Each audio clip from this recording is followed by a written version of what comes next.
Hello friends, this is Sumit and you are watching science of Sumit. तो friends, आज हम लोग स्टार्ट करने वाले एक नया चैप्टर, लाइट। तो सबसे पहले हमारे पास जो टॉपिक है वो है कि लाइट क्या होता है, इसके बारे में हम लोगों को समझना है। तो चलिए स्टार्ट करते हैं। What is light. देखिए, जो लाइट होती है वो एक एनर्जी होती है। जैसे बहुत सारी एनर्जीज होती है हमारे पूरे नेचर के अंदर, उनमें से सबसे एक नई फॉर्म ऑफ एनर्जी होती है, उसे कहते हैं हम लोग लाइट। तो एकदम बेसिक से स्टार्ट करेंगे जिससे हम लोगों को चैप्टर ईजी समझ में आए और एग्जैक्टली बड़े लेवल तक जाएंगे, जिससे हम लोग को पूरा चैप्टर और उसके न्यूमेरिकल्स किस तरीके से हम लोग को सॉल्व करने सारे समझ में आ जाए। तो जो लाइट होती है वो लाइट एक फॉर्म ऑफ एनर्जी होती है, मतलब एक एनर्जी होती है। अब ये जो एनर्जी होती है, इस एनर्जी से क्या फ़ायदा है? इस एनर्जी से ये होता है कि जब लाइट की थ्रू ही, लाइट की वजह से ही कोई भी ऑब्जेक्ट हम लोगों को दिखाई देता है। जैसे कि अब ये जो लाइट होती है हमारी आंखों पर पड़ती है, और उस लाइट की वजह से ही हम लोगों को अपनी आंखों पर जो इमेज होती है उसकी फॉर्मेशन होती है। ये देखो, हम लोगों के पास दो चैप्टर हैं। ये पहले चैप्टर के अंदर हम लोगों को समझना है कि लाइट अपना वर्क कैसे करती है। उसके बाद जो हमारा पास नेक्स्ट चैप्टर है, human and the colourful world, उस चैप्टर के अंदर हम लोगों को समझना है कि ये पूरा मैकेनिज्म किस तरीके से होता है कि लाइट हमारी आंखों तक गई और आइस तक जाने के बाद जो लाइट है वो किस तरीके से इमेज की फॉर्मेशन करती है रेटिना पर, और फाइनली फिर किस तरीके से इमेज बनती है और हम लोग को पता चलती है कि ये इमेज ये है या ये वाला ऑब्जेक्ट हम लोगों ने देखा है। तो सबसे पहले हमारे पास जो है वो है लाइट की। लाइट क्या है? तो जैसा कि मैंने बोला, लाइट क्या होती है? एक फॉर्म ऑफ एनर्जी होती है। तो हम लोग लिख सकते हैं इधर, तो इधर लिख सकते हैं it is a form of energy. तो एक एनर्जी का ही रूप होता है, एक एनर्जी होती है। क्या? एक एनर्जी होती है। सबसे पहली हम लोग को यही लिखनी है, it is a form of energy which enables us to see, जिसकी वजह से हम लोगों को कुछ ना कुछ कोई भी ऑब्जेक्ट दिखाई देता है। तो हम लोग इधर लिख सकते हैं विच इनेबल्स अस टू सी। तो इसकी वजह से हम लोगों को कोई भी ऑब्जेक्ट दिखाई देता है। किसकी वजह से? लाइट की वजह से। तो सबसे पहले इसके अंदर दो ही पॉइंट है, ये एक एनर्जी का फॉर्म होता है और इसकी वजह से हम लोगों को कोई भी ऑब्जेक्ट दिखाई देता है। ठीक है, तो ये दो इंपॉर्टेंट चीज़ें, एनर्जी और इसी की वजह से हम लोगों को कोई भी ऑब्जेक्ट दिखाई देता है। सबसे पहले ये जो लाइट होती है, हम लोग को इसकी लाइट की प्रॉपर्टीज़ के बारे में पता होना चाहिए कि लाइट के अंदर कौन कौन सी प्रॉपर्टीज़ होती हैं। तो क्योंकि ये एक इम्पॉर्टेंट क्वेश्चन भी बन सकता है कि वो प्रॉपर्टीज़ ऑफ लाइट। तो हम लोग इधर लिख लेते हैं प्रॉपर्टीज़। तो लाइट के बारे में जितनी भी इम्पोर्टेंट पॉइंट जितने भी हो सकते हैं वो हम लोग इस टॉपिक में समझ लेते हैं। सबसे पहला पॉइंट जो लाइट के अंदर आता है वो यही होता है कि लाइट एक तरह की इलेक्ट्रोमैग्नेटिक वेव होती है। इलेक्ट्रोमैग्नेटिक वेव मतलब इसमें इलेक्ट्रिसिटी और मैग्नेटिज्म दोनों ही हैं इन्वॉल्व, इसलिए इसे इलेक्ट्रोमैग्नेटिक वेव बोला जाता है। तो एक इलेक्ट्रोमैग्नेटिक वेव होती है। अब ये ज़्यादा डीप में हो गए तो हम लोगों को सिर्फ एक ऊपर ऊपर से इसको प्रॉपर्टीज़ को समझ लेना है, क्योंकि प्रॉपर्टीज़ कुछ ज़्यादा डीप में भी हो सकती हैं। तो ये बस हम लोगों को याद रखना है कि ये एक इलेक्ट्रोमैग्नेटिक वेव होती है। ये एक इलेक्ट्रोमैग्नेटिक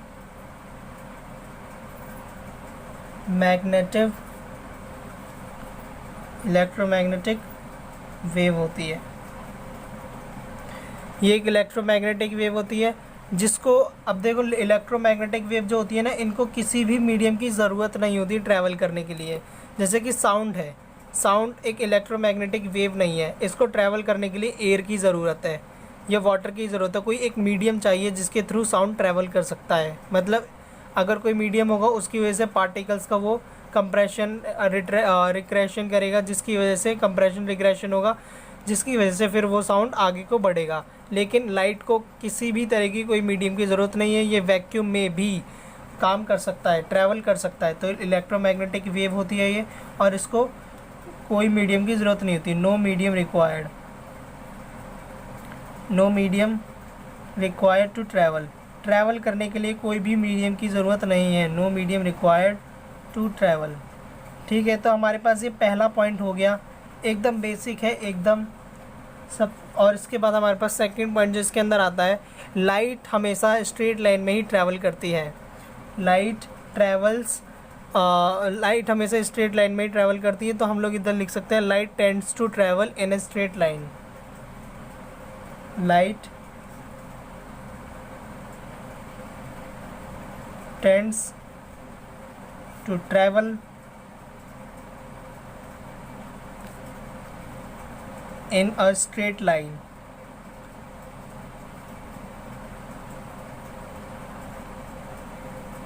तो हमारे पास इधर दो मेन पॉइंट हो गए। सबसे पहला ये एक इलेक्ट्रोमैग्नेटिक वेव होती है, इसको किसी भी मीडियम की ज़रूरत नहीं, मतलब कोई भी मीडियम नहीं चाहिए, ये एयर नहीं होगी तब भी अगर लाइट को ट्रैवल करना है तो इसे किसी मीडियम की ज़रूरत नहीं है, बिना एयर के भी ट्रैवल कर सकती है, वैक्यूम में भी ट्रैवल कर सकती है। ठीक है।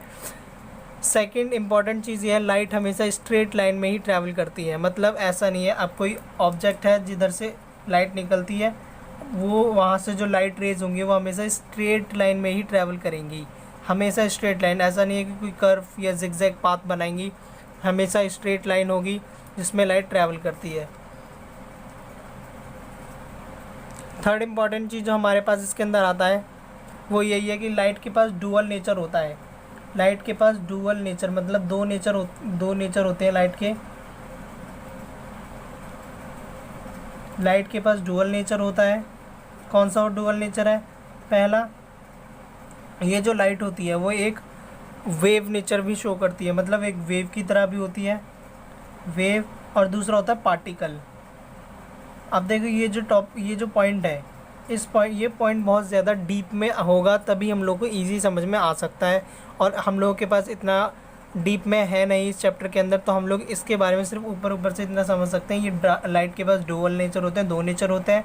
एक वेव की तरह भी बिहेव करती है, जैसे कि हमारे पास साउंड हो गया, एक वेव होती है, इस तरीके से एक वेव की तरह बिहेव करती है, और एक पार्टिकल की तरह भी बिहेव करती है।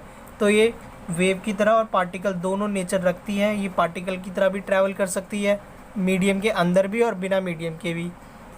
दूसरा, ये वेव की तरह बिहेव करती है, मतलब वेव की तरह भी ट्रैवल किया जा सकता है, लाइट वेव की तरह भी ट्रैवल कर सकती है। तो फोर्थ पॉइंट जो हमारे पास, फोर्थ प्रॉपर्टी लाइट के अंदर होती है वो है हमारे पास कि लाइट की वजह से ही शेडो बनती है।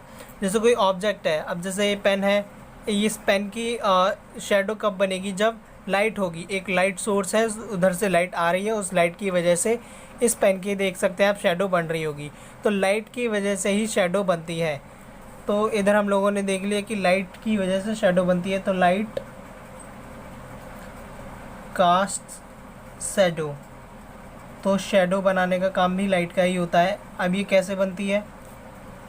कोई भी ऑब्जेक्ट रखा हुआ है, उस ऑब्जेक्ट के एक जैसे कि इधर लाइट ऑब्जेक्ट है, मैंने इधर लाइट है और उस लाइट की वजह से वो लाइट रेज इसके ऊपर स्ट्राइक करती है।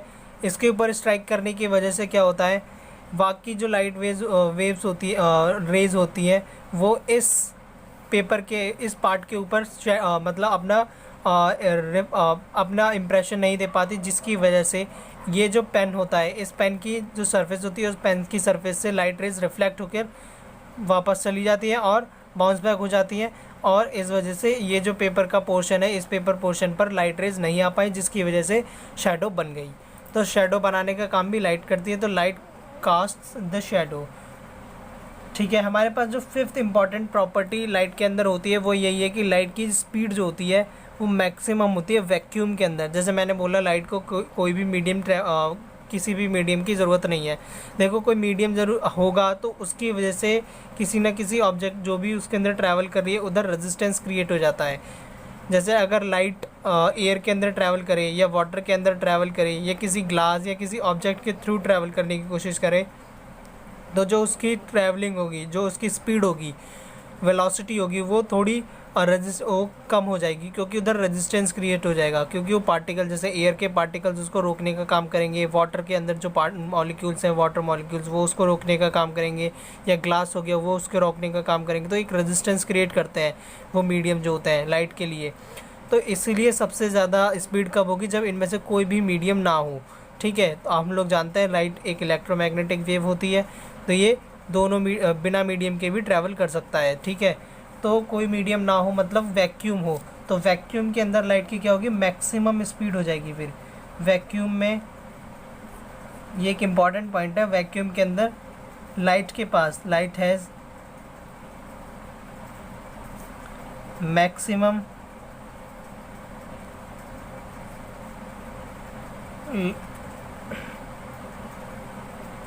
स्पीड बोल दो या वेलोसिटी बोल दो। वैक्यूम के अंदर लाइट के पास सबसे ज़्यादा स्पीड होती है। अब वो स्पीड कितनी होती है? 3 × 10⁸ मीटर पर सेकेंड, मतलब 1 सेकेंड के अंदर 3 × 10⁸ इतने मीटर ट्रैवल कर जाती है। ठीक है, तो अब इसे हम शॉर्ट में अगर दूसरी यूनिट में कन्वर्ट करने की कोशिश करें तो हम लोग इतना भी लिख सकते हैं।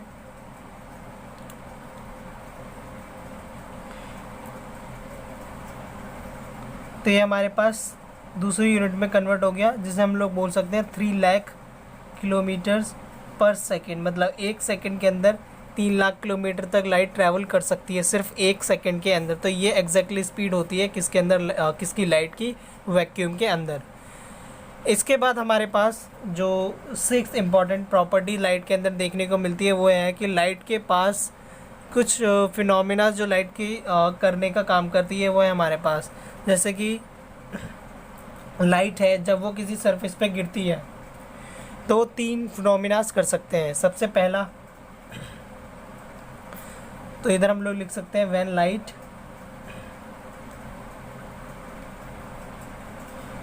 Light falls on surface. जब लाइट किसी भी सरफेस के ऊपर फॉल होगी, मतलब गिरेगी, तो उसकी वजह से 3 फिनोमिनास हो सकते हैं। सबसे पहला फिनोमिना जो इसके अंदर हम लोगों को देखने को मिलेगा वो है रिफ्लेक्शन। तो first half of the chapter is only about the reflection. तो हम लोगों को रिफ्लेक्शन के बारे में ही पढ़ना है। जो पहला हाफ है चैप्टर का, मतलब आधा चैप्टर रिफ्लेक्शन के बारे में है और आधा चैप्टर हमारे पास है रिफ्रैक्शन के बारे में। अब ये रिफ्लेक्शन क्या होता है, रिफ्रैक्शन क्या होता है, इसके बारे में हम लोग को चैप्टर के अंदर डीप में धीरे धीरे पता चलता चला जाएगा। तो सबसे पहले हमारे पास ये बेसिक प्रॉपर्टीज़ थी कि लाइट क्या होती है। लाइट एक फॉर्म ऑफ एनर्जी होती है जिसकी वजह से हम लोगों को कोई भी ऑब्जेक्ट दिखाई देता है।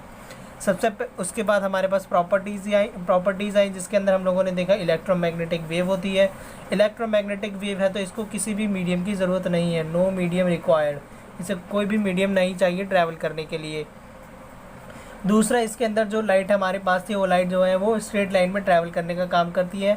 तो ये स्ट्रेट लाइन में ट्रैवल करती है, ये जिगजैग या कोई भी बैंड नहीं होकर जिगजैग पैटर्न में बैंड नहीं कर सकती। डुअल नेचर की बात करते हैं, लाइट जो होती है वो डुअल नेचर होता है। इसके पास एक वेव नेचर होता है और दूसरा पार्टिकल नेचर होता है। अब ये बहुत ज़्यादा डीप की बात है कि डुअल नेचर कैसे हो गया, ये क्या होता है वेव नेचर और पार्टिकल नेचर। देखो, हम लोग को सिर्फ इसकी प्रॉपर्टीज समझनी है, इतना डीप में हम लोग को नहीं देखना। अदरवाइज इसके ऊपर बहुत बड़ी यूनिट्स बनी हुई है, चैप्टर बने हुए हैं फर्दर क्लासेस, आगे क्लासेस के अंदर। लाइट जो होती है उसकी वजह से ही शेडो बनती है, हम लोग जानते हैं। बहुत अगर लाइट ना हो तो शेडो नहीं बन सकती। अब वैक्यूम की बात करें, वैक्यूम के अंदर लाइट की सबसे ज़्यादा स्पीड होती है जो कि कितनी हो सकती है, 3 लाख किलोमीटर हो सकती है 1 सेकंड के अंदर। ठीक है, तो इतनी स्पीड होती है लाइट की वैक्यूम के अंदर। वैक्यूम मतलब कोई भी मीडियम नहीं है, सब कुछ खाली है, एम्प्टी। उधर एयर या ऑक्सीजन भी प्रेजेंट नहीं होती, उसको हम लोग कहते हैं वैक्यूम। लाइट जो होती है अगर किसी सरफेस पर गिरती है तो उसके बाद 2 फिनोमेना हो सकते हैं, एक रिफ्लेक्शन हो सकता है और एक रिफ्रैक्शन हो सकता है। तीसरा फिनोमेना भी होता है जिसे हम कहते हैं एब्जॉर्प्शन। उसके बारे में हमें इस चैप्टर के अंदर नहीं पढ़ना है, तो हमें पढ़ना है चैप्टर के अंदर सिर्फ रिफ्लेक्शन और रिफ्रैक्शन। तो चलिए स्टार्ट करते हैं। हमारे पास सबसे पहले कि लाइट के कितने टाइप्स हो सकते हैं हमारे पास। तो लाइट देखो 2 तरह की हो सकती है, जो कि डिपेंड करती है कि वो ऑब्जेक्ट से ही निकली है या ऑब्जेक्ट या किसी दूसरे ऑब्जेक्ट के थ्रू निकली है। तो हमारे पास है टाइप्स ऑफ लाइट। इधर हम लोग लिख सकते हैं टाइप्स ऑफ लाइट। तो लाइट के टाइप देख लेने हैं हम लोगों को सबसे पहले कि लाइट कितने टाइप की हो सकती है। सबसे पहले जो हमारे पास है वो है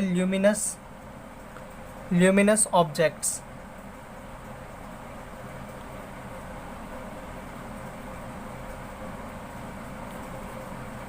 तो देखो फ्रेंड, जो हमारे पास लाइट होती है वो 2 तरह की हो सकती है।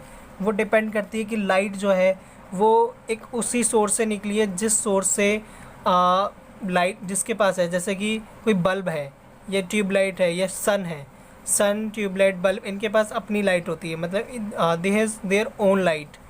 तो ऐसे ऑब्जेक्ट जिनके पास अपनी लाइट होती है उन्हें हम लोग कहते हैं ल्यूमिनस ऑब्जेक्ट। ठीक है, तो ऐसे ऑब्जेक्ट जिनके पास अपनी लाइट होती है और वो अपनी लाइट को ही एमिट करने का काम करते हैं उन्हें ल्यूमिनस ऑब्जेक्ट कहते हैं। ये हम लोगों के इम्पॉर्टेंट पॉइंट्स हैं जो हम लोगों को पता होने चाहिए।